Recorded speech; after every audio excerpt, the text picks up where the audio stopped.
मैंने एक बयान दिया था, हेमंत करकरे जी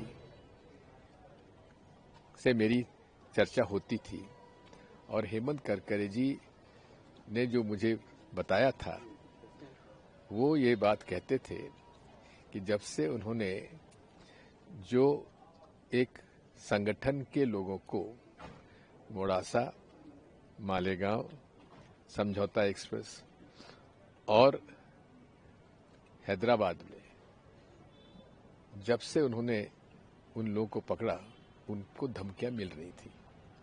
जहां तक 26/11 का प्रश्न है, 26/11 पूरी तरीके से पाकिस्तानी षड्यंत्र है और मुझे इस बात का दुख है कि देवेंद्र फडणवीस जरा इसका तो पूछ लें कि जिस आईएसआई ने 26/11 की रचना की, उसी आईएसआई को पठानकोट में जो अटैक हुआ उसमें आईएसआई को क्यों उन्होंने बुलाया, इन्वेस्टिगेशन में उसको भाग क्यों बनाया।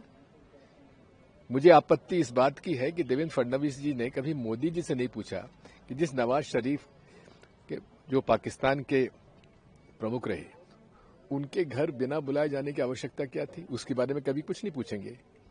मैंने हमेशा से धर्म का पालन किया है।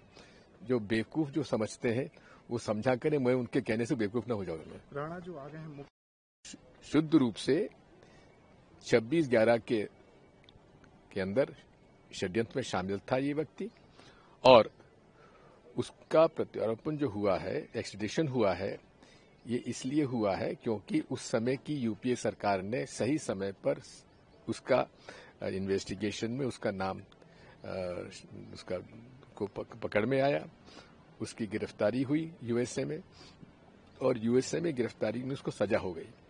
14 साल की सजा थी। 14 साल की सजा काटने के बाद उसका प्रत्यारोपण हो गया। इसमें कोई श्रेय मोदी जी को नहीं जाता। वो कहते हैं कि बीजेपी कांग्रेस ने वोट की राजनीति के चलते दबाव कम बनाया और इसके चलते इतना टाइम लग गया। वो झूठ बोलते हैं।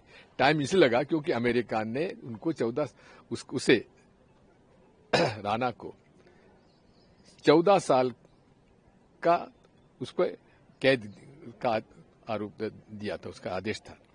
जब तक 14 साल उसकी पूरे नहीं हो जाएंगे सजा के, तब तक प्रत्यारोपण हो नहीं सकता था। वो पूरे हो गए, प्रत्यारोपण हो गया।